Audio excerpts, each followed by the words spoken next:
Find the values of A and B of the following. 7 plus 3 root 2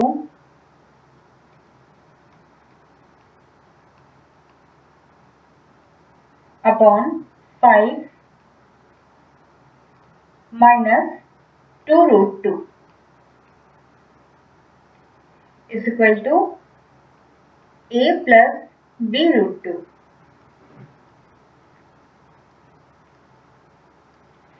same ऐसा ही question previous lecture में discuss किया गया था, जहां पर आप लोगों ने A एंड B की वैल्यू कैसे निकालते हैं ये यहाँ पर क्वेश्चन कराया था। तो यहाँ पर क्वेश्चन ये है, यहाँ पर 7 plus 3 root 2 upon 5 minus 2 root 2 is equal to A plus B root 2। यहाँ पर A एंड B, यहाँ पर A और B की वैल्यू फाइंड करनी है। यहाँ पर हमें A एंड B इसकी क्या फाइंड करनी है, वैल्यू। तो यहाँ पर LHS में 7 plus 3 root 2 upon 5 minus 2 root 2 दिया है।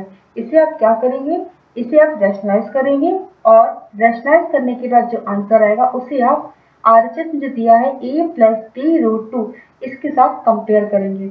जब आप दोनों को कंपेयर करेंगे तो वहां से आपको A एंड B दोनों की वैल्यू मिलेंगी। रैशनलाइज करने के लिए आपको देखना है डिनोमिनेटर में कितनी टर्म दी गई है।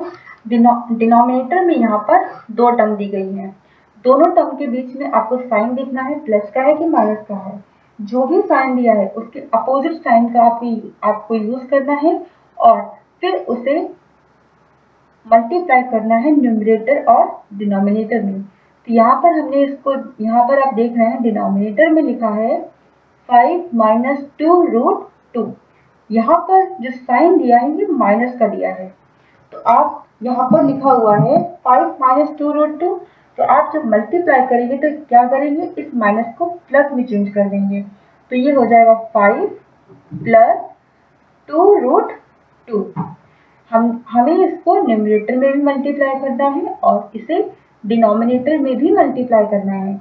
हमने इसको डिनोमिनेटर में भी मल्टीप्लाई कर दिया।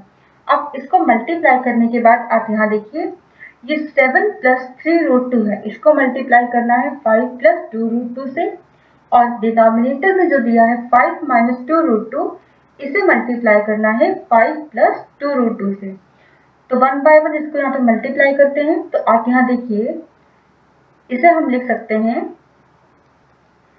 7 प्लस 3 रूट 2, इसको हम मल्टीप्लाई कर रहे हैं किससे, 5 प्लस 2 रूट 2 से। तो ये हो गया 5 प्लस 2 रूट 2, और डिनोमिनेटर में 5 माइनस 2 रूट 2 है, इसको हम मल्टीप्लाई करेंगे किससे, 5 माइनस 2 रूट 2, इसको हम मल्टीप्लाई करेंगे 5 प्लस 2 रूट 2 से। तो हमने यहाँ पर लिख दिया 5 प्लस 2 रूट 2 ब्रैकेट क्लोज। हम यहाँ पर लिख सकते हैं इज इक्वल टू 7 को जब आपने 5 से मल्टीप्लाई किया तो कितना आ जाएगा, 7 5 जा 35। तो ये हो जाएगा 35। उसके बाद आपने यहाँ पर क्या किया, 7 को मल्टीप्लाई किया 2 रूट 2 से। अब आप यहाँ पर 7 को मल्टीप्लाई करेंगे 2 रूट 2 से। तो यहाँ पर हम इसको लिख सकते हैं, 7 को हम मल्टीप्लाई कर रहे हैं किससे, 2 रूट 2 से। इस तरह आप इसको लिख सकते हैं 7 इंटू 2 रूट 2। उसके बाद हम यहाँ पर मल्टीप्लाई करेंगे 3 रूट 2 को 5 से। 3 रूट 2 को हम यहाँ पर 5 से मल्टीप्लाई करेंगे, तो हमने यहाँ प्लस लिख दिया, और ये हो जाएगा 3 रूट 2 इंटू 5, मतलब यहाँ पर हम इसको लिख सकते हैं 3 रूट 2 इंटू 5।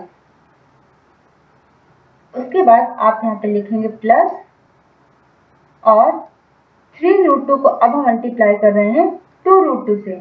तो यहाँ पर हम लिख सकते हैं इसको 3√2, इसको हम मल्टीप्लाई कर रहे हैं किससे, 2√2 से, तो ये हो गया 2√2, ब्रैकेट क्लोज। अब आप क्या करेंगे, ये तो हमने न्यूमरेटर को सॉल्व कर लिया। अब डिनोमिनेटर में देखिए क्या करना है। डिनोमिनेटर में अगर आप यहाँ देखते हैं, यहाँ पर ये लिखा हुआ है 5 - 2√2, 5 + 2√2, इसका मतलब यहाँ पर a - p, a + p का फॉर्मूला यूज हो रहा है। 5 - 2√2, 5 + 2√2, a - p, a + p कितना होता है, ये होता है a² - b²। तो हम डिनोमिनेटर में लिख सकते हैं a² - b², और a कितना है, a है 5 और b है 2√2। तो हम यहाँ डिनोमिनेटर में इसको लिख सकते हैं a² - b² और a है यहाँ पर 5, तो ये हो गया 5 का स्क्वायर माइनस b², तो b कितना है 2√2, तो ये हो गया 2√2 का स्क्वायर। अब आप इसको आगे सॉल्व करेंगे तो यहाँ पर हम इसको लिख सकते हैं इज इक्वल टू, सबसे पहले यहाँ पर जितने भी मल्टीप्लाई करने के लिए बाकी है उसको पहले मल्टीप्लाई करेंगे, उसके बाद आप इसको सॉल्व करेंगे। तो हम यहाँ पर 35 को ऐसे लिख देंगे अभी 35, उसके बाद 7 × 2√2, इसे आपको क्या करना है, मल्टीप्लाई करना है। तो देखिए यहाँ पर इसको मल्टीप्लाई करना है, तो 7 × 2√2, देखिए यहाँ पर √2 और ये 2 बाहर है और 7 में रूट नहीं है, तो जो रूट वाले हैं वो एक साथ मल्टीप्लाई होते हैं, जिसपे रूट नहीं होता है वो एक साथ मल्टीप्लाई होते हैं। तो ये हो जाएगा 7 × 2 = 40 और ये √2 ऐसे ही रहेगा। तो हम यहाँ लिख सकते हैं 40√2। उसके बाद आप यहाँ पे मल्टीप्लाई करेंगे, प्लस है तो आप यहाँ पर लिख देंगे प्लस 3√2 × 5।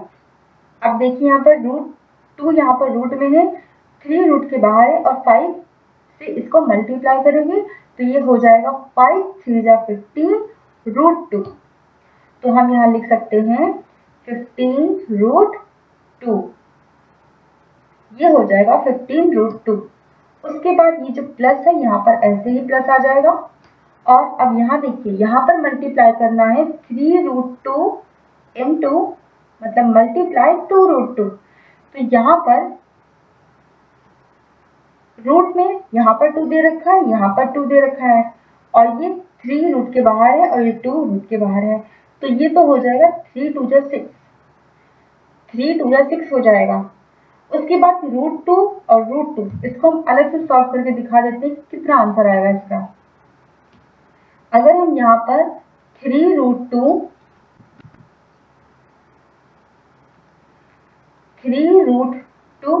और मल्टीप्लाई 2√2, इन दोनों को मल्टीप्लाई अगर आप करते हैं, इन दोनों को अगर आप मल्टीप्लाई करते हैं तो यहाँ क्या आएगा, देखिए 3√2 × 2√2, तो ये 3, इसको हम लिख सकते हैं 3 × √2 × 2 × √2, तो ये हो जाएगा 3 × 2 = 6, ये आ गया 6, √2 × √2 ये हो जाएगा √4, और √4 कितना होता है, √4 होता है 2, तो ये हो जाएगा 6 × 2 और 6 × 2 हो जाएगा 12, 6 × 2 = 12। तो जब आप इन दोनों को मल्टीप्लाई करोगे तो कितना आ जाएगा, ये आ जाएगा 12। तो आपने जब इन दोनों को मल्टीप्लाई किया तो ये 12 आया, तो आप यहाँ पर सीधा लिख सकते हैं, डायरेक्ट आप यहाँ लिख सकते हैं ये हो गया 12, या फिर आप इस कैलकुलेशन को यहाँ पर भी लिख सकते हैं। तो हमने यहाँ पर न्यूमरेटर को सॉल्व कर लिया। अब डिनोमिनेटर में देखिए क्या लिखा है, डिनोमिनेटर में लिखा है 5 का स्क्वायर, तो ये हो जाएगा 5 का स्क्वायर मतलब 25, और यहाँ पर लिखा है -2√2 का स्क्वायर। अब देखिए 2√2 का स्क्वायर कितना होगा, 2√2 का स्क्वायर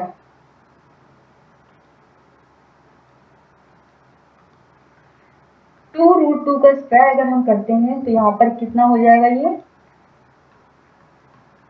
2√2 का स्क्वायर, इसको हम लिख सकते हैं 2√2 × 2√2, तो इसको भी हम क्या लिख सकते हैं 2 × 2 = 4, ये 4 हो गया, मल्टीप्लाई √2 × √2 ये हो जाएगा √4, और √4 कितना होता है, √4 होता है 2, तो ये हो जाएगा 4 × 2, ये आ जाएगा 8। मतलब अगर आप 2√2 का स्क्वायर करते हो तो ये आएगा आंसर 8। तो यहाँ पर हमने 2√2 का स्क्वायर इसको सॉल्व किया तो ये आ जाएगा 8, तो हम यहाँ लिख सकते हैं -8। अब इसे आप सॉल्व करेंगे यहाँ पर इक्वल टू 35 + 12, 35 + 12 कितना हो जाएगा, ये हो जाएगा 5 + 2 7 और 3 + 1 4। तो जब आप 35 + 12 करते हो तो ये हो जाएगा 47। उसके बाद आपको यहाँ पर ऐड करना है 14√2 + 15√2 को। तो देखिए यहाँ पर इसको ऐड करना है हमें, तो ये जो रूट में लिखा है ये ऐसे ही रहेगा, प्लस ये जो रूट में लिखा है ये ऐसे ही रहेगा, और रूट के बाहर जो नंबर लिखे हैं 14 और 15 इसको हम ऐड करेंगे, क्योंकि 14 से पहले प्लस है और 15 से पहले भी प्लस है, तो इन दोनों को हम ऐड करेंगे तो ये हो जाएगा 14 + 15, यहाँ पे 9 और यहाँ पर 2, मतलब 29√2। ये न्यूमरेटर में आया सॉल्व करने के बाद। अब डिनोमिनेटर में देखिए, जब आप डिनोमिनेटर में इसको सॉल्व करोगे 25 - 8, 25 - 8 कितना आएगा, 25 - 8 ये आ जाएगा 17। तो आप यहाँ लिख सकते हैं ये आया कितना, 17। अब जब आपने इसको रैशनलाइज किया, क्वेश्चन में जो दिया गया था, इसको रैशनलाइज करने के बाद कितना मिला आपको आंसर, 47 + 29√2 अपॉन 17। इसको आप लिख सकते हैं 47/17 प्लस 29/17 और ये √2।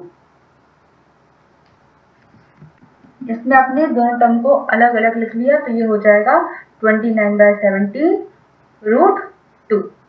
अब देखिए क्वेश्चन में क्या बोला गया था, क्वेश्चन में कहा गया था आपको a एंड b की वैल्यू फाइंड करनी है। जब आपको a और b की वैल्यू फाइंड करनी, ये हमें कैसे दिया था, ये यहाँ पर दिया हुआ था a + b √2। आपने यहाँ पर LHS को रैशनलाइज किया और इसको रैशनलाइज करने के बाद RHS से कंपेयर करना है। तो आप इसको जब कंपेयर करोगे तो आप इसको लिख सकते हो, रैशनलाइज जो भी आंसर आया है उसको लिख सकते हो is equal to a + b √2।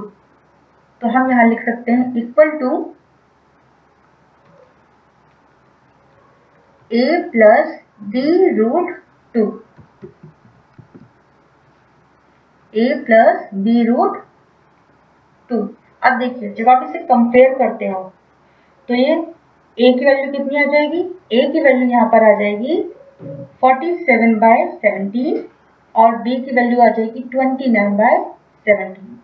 तो यहाँ से हमें a एंड b दोनों की वैल्यू मिल गई जब आपने दोनों को कंपेयर किया। यहाँ पर आपको ये ध्यान देना है कि जो RHS में लिखा है a + b √2 और LHS में रैशनलाइज करने के बाद जो आंसर आ रहा है वो RHS में जो लिखा है इसी के फॉर्म में होना चाहिए, तभी आप उसे कंपेयर करोगे। तो जब आपने इन दोनों को कंपेयर किया तो a की वैल्यू हमें मिली 47/17। तो हम यहाँ लिख सकते हैं a = 47/17 और b की वैल्यू आपको मिली है यहाँ पर 29/17।